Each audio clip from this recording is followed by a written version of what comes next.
ஆணவம் உள்ளவரை ஆன்மீகம் இல்லையடா. ஆண்டவனை அறிவதற்கு நாணயம்தான் எல்லையடா. நான் என்பது உள்ளவரை நாடகம் நடக்காது.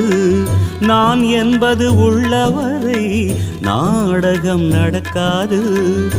ஊனுடம்பை வெறுக்காமல் உனக்கேதும் புரியாது. ஆன்மீகம் என்னவென்று யாருக்கும் தெரியல. காரணம் ஆண்டவன் யாருன்னு புரியல.